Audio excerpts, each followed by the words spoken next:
ঢাকার রাজনৈতিক অঙ্গন আবারও উত্তপ্ত হয়ে উঠেছে। সাম্প্রতিক অস্থিরতা, বিভিন্ন উত্তেজনা এবং রাজনৈতিক কৌতূহলের মাঝে হঠাৎ করে আলোচনার কেন্দ্রবিন্দুতে চলে এসেছেন কার্যক্রম নিষিদ্ধ আওয়ামী লীগের ঘোষিত লকডাউন কর্মসূচি ঘিরে রাজধানী সহ সারা দেশে শৃঙ্খলা বাহিনী। আওয়ামী লীগের নেতাকর্মীরা ঝটিকা মিছিল দিয়ে ইতিমধ্যেই কিন্তু বাংলাদেশের মানুষের কাছে তাদের অস্তিত্ব খানিকটা হলেও প্রমাণ করতে পেরেছে।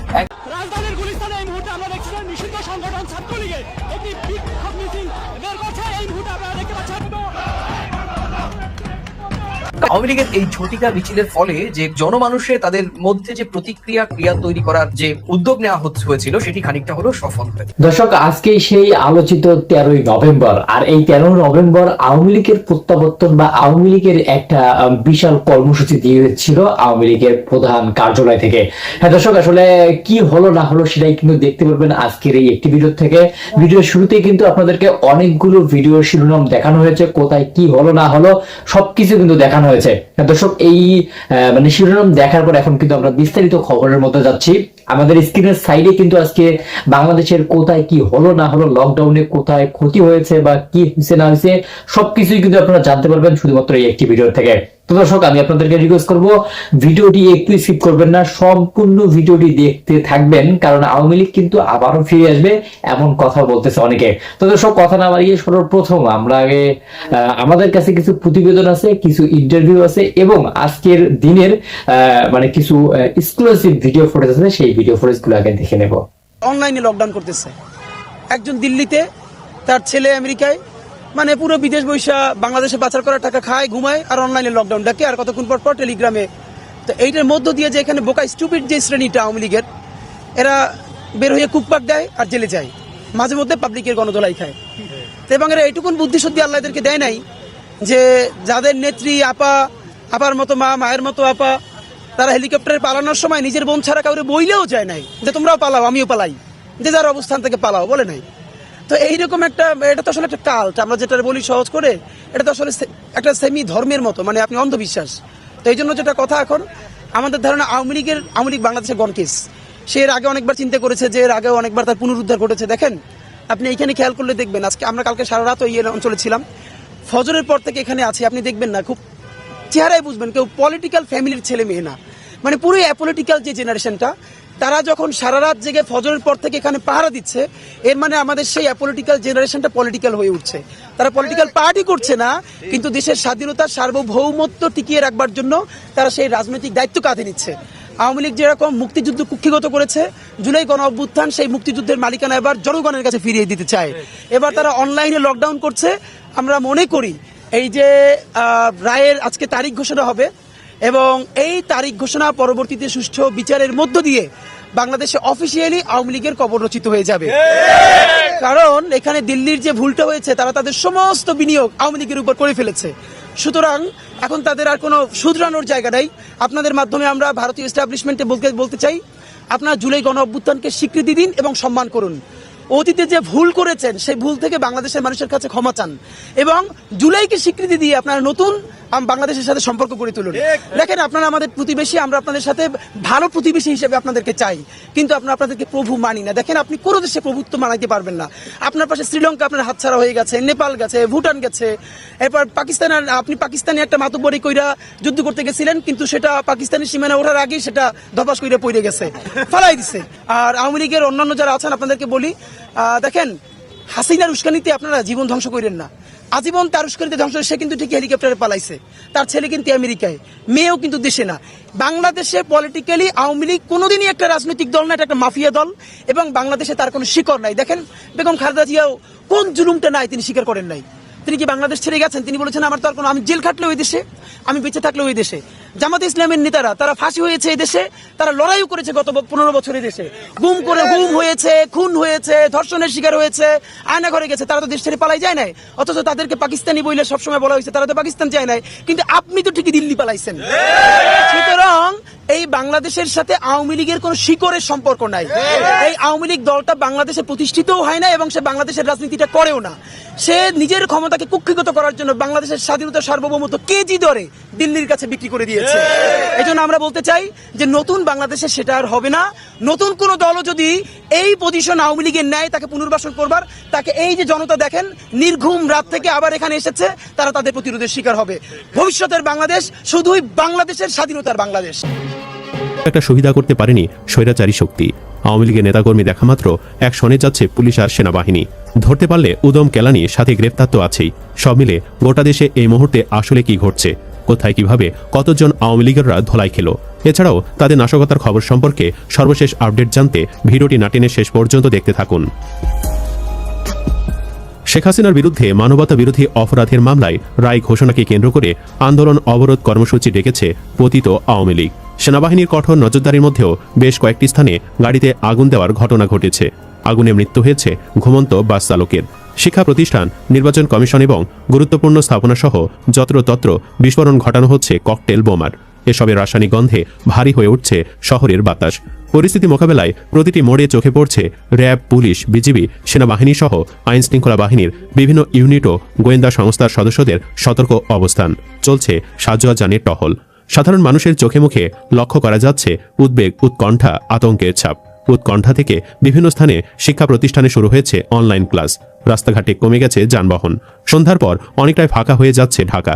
নিতান্ত প্রয়োজন ছাড়া বাড়ির বাহিরে বের হচ্ছে না অনেকেই।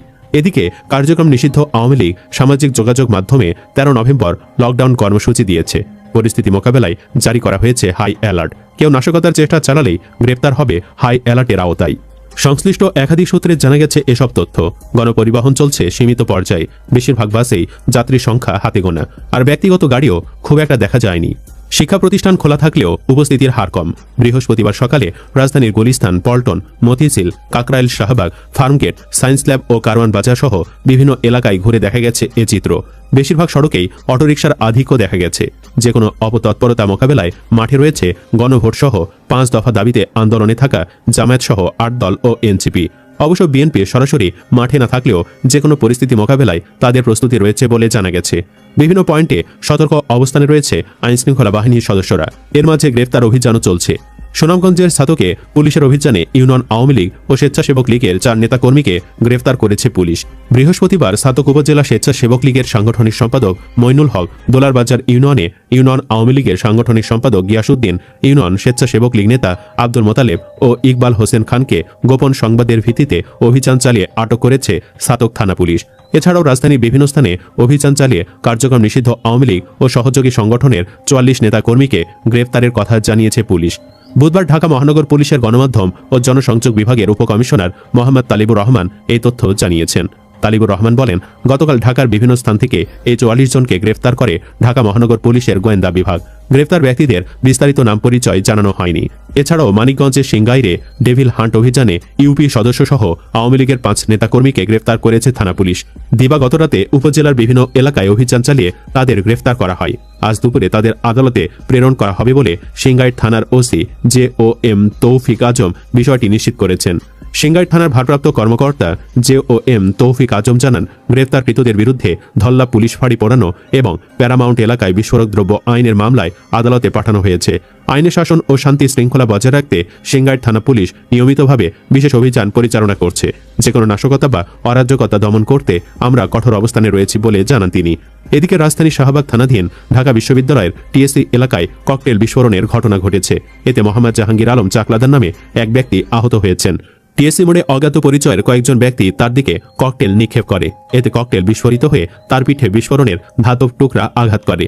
পরে স্থানীয়দের সহায়তায় আহত অবস্থায় তাকে ঢাকা মেডিকেল কলেজ হাসপাতালের জরুরি বিভাগে নেওয়া হয়। আহত জাহাঙ্গীর আলমের বাড়ি গাইবান্ধা জেলার সুন্দরগঞ্জ থানার দুলাল গ্রামে। বর্তমানে তিনি রাজধানীর আজিমপুর অফিসার্স কোয়ার্টারে বসবাস করেন। ঢামিকে চিকিৎসা নেওয়ার পর জাহাঙ্গীর আলম সাংবাদিকদের বলেন, TSC দিয়ে আজিমপুরের বাসায় যাওয়ার পথে কে বা কারা হঠাৎ ককটেল নিক্ষেপ করে।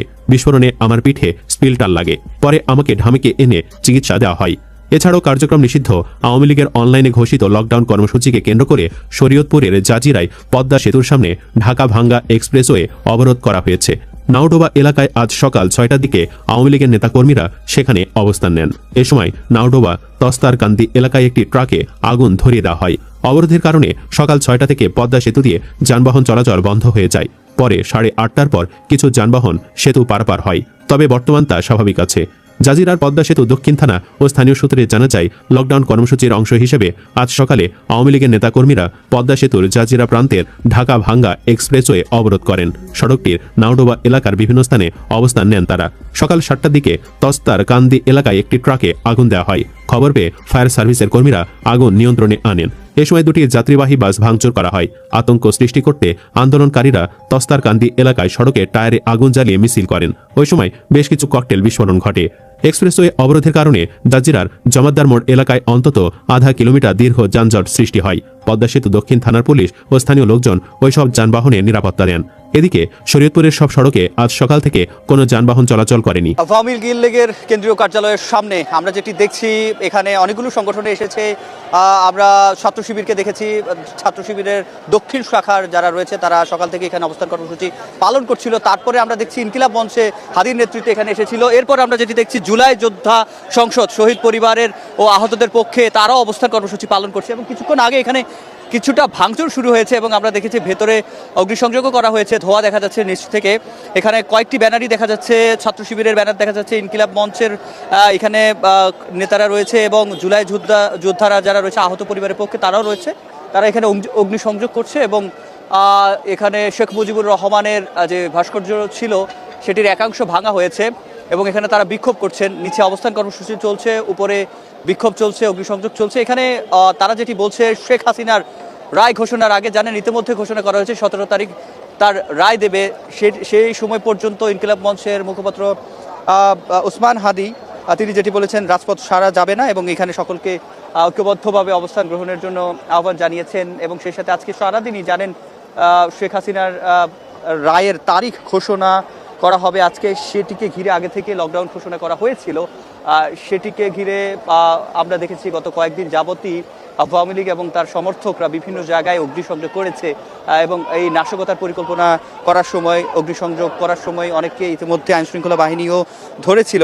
কিন্তু তারপরে আমরা যেটি দেখেছি, বিএনপি, জামায়াত কিংবা ছাত্রদল, শিবির এবং জুলাই ঐক্য সহ ইনকিলাব মঞ্চ সহ যারাই জুলাইয়ের পক্ষে ফ্যাসিবাদ বিরোধী আন্দোলন একসাথে করেছে তারা নানা কর্মসূচি ডাক দিয়েছে। বিশেষ করে তারা আজকে সারাদিন বিভিন্ন পয়েন্টে একত্রিতভাবে অবস্থান কর্মসূচি, বিক্ষোভ মিছিল করার যে ডাক দিয়েছে সে অনুযায়ী আমরা সকাল থেকে দেখেছি এই কেন্দ্রীয় কার্যালয়ে বেলা যত গড়িয়েছে এখানে জুলাইয়ের পক্ষের কিংবা ফ্যাসিবাদ বিরোধী আন্দোলনে যারা একসাথে মাঠে ছিল তারা সকলে একত্রিত হয়ে বিক্ষিপ্তভাবে এবং একত্রিতভাবে মিছিল করেছে, অবস্থান কর্মসূচি পালন করেছে। আমরা সকালবেলা যেটি দেখেছি, জামায়াতে ইসলামী দক্ষিণ তারা বায়তুল মোকাররমের উত্তর গেটে বিক্ষোভ মিছিল করেছে এবং তারা যেটি বলেছে যে আওয়ামী লীগের বিচার নিশ্চিত করতে হবে, বিশেষ করে শেখ হাসিনার বিচার নিশ্চিত করতে হবে। এবং তার পরবর্তী সময় ইনকিলাব মঞ্চের মুখপাত্র ওসমান হাদি তিনি যেটি বলেছেন যে শেখ হাসিনাকে একবার নয় 1000 বার ফাঁসি দেওয়ার মতো অপরাধ সে করেছে, সেক্ষেত্রে তাকে যাতে দৃষ্টান্তমূলক যে রায় সেটি যাতে দেওয়া হয়, দৃষ্টান্তমূলক শাস্তি নিশ্চিত করা হয়, তার জন্য তারা এখান থেকে দাবি জানিয়েছে। আমরা যেটি দেখছি এখনও বিক্ষিপ্তভাবেই বঙ্গবন্ধু এভিনিউ, যেটি পরবর্তীতে এটির নাম করা হয় শহীদ আবরার ফাহাদ এভিনিউ। রাজধানী ঢাকায় সব থেকে ব্যস্ততম যেই এলাকাটা সেটা হলো গুলিস্তান। আপনারা গুলিস্তানের দুপুরের চিত্রটা একবার দেখেন। এই চিত্র দেখার পর পুরো ঢাকা শহরের চিত্র বোঝার জন্য অন্য কোনো কিছু দেখার প্রয়োজন আছে বলে আমি মনে করি না। পুরো ঢাকা শহর লকডাউন পালন করছে। ঢাকাবাসীকে আন্তরিক ধন্যবাদ এবং কৃতজ্ঞতা যে আপনারা মাননীয় প্রধানমন্ত্রী শেখ হাসিনার ডাকে এই অবৈধ অসাংবিধানিক সরকারের। দর্শক, এতক্ষণ থেকে কিন্তু আপনাদেরকে অনেকগুলো ভিডিও ফুটেজ দেখানো হয়েছে এবং আজকে সারা দিনে যে সমস্ত কিছু বাংলাদেশের মধ্যে ঘটে গেছে তার কিছু মানে নমুনা, কিছু ইন্টারভিউ, কিছু খবর কিন্তু আপনাদেরকে দেখানো হয়ে গেছে। দর্শক, এই খবরগুলো দেখে আসলে আপনাদের মন্তব্য কি? বাংলাদেশে আওয়ামী লীগ যে আবার প্রত্যাবর্তন করতে যাচ্ছে বা আওয়ামী লীগ কি বাংলাদেশে আবারও ফিরে আসতে পারবে কিনা, এই বিষয় নিয়ে আপনাদের মতামত কি? অবশ্যই কিন্তু আপনাদের মতামত গুলো জানিয়ে যাবেন আমাদের ভিডিও কমেন্ট বক্সে। আর দর্শক, সবার কাছে একটি রিকোয়েস্ট থাকবে, যারা যারা এখন পর্যন্ত ভিডিওটি দেখতেছেন কিন্তু সাবস্ক্রাইব করেননি আমাদের চ্যানেলটিকে, তাদের কাছে রিকোয়েস্ট থাকবে অবশ্যই আমাদের চ্যানেলটিকে সাবস্ক্রাইব করে রাখবেন, পাশে আসা বেল আইকনটি অন করে রাখবেন, কারণ আমরা কিন্তু প্রতিনিয়ত অনেক আপডেট ভিডিওগুলো আপনাদেরকে, তাই অবশ্যই আমাদের চ্যানেলটিকে সাবস্ক্রাইব করে আমাদের সাথেই থাকবেন। তো দর্শক, ভিডিওটি শেষ করছি এখনই। আবার দেখা হচ্ছে নতুন কোনো ভিডিওতে, নতুন কোনো টপিক নিয়ে। ভালো থাকবেন, সুস্থ থাকবেন, আল্লাহ হাফেজ।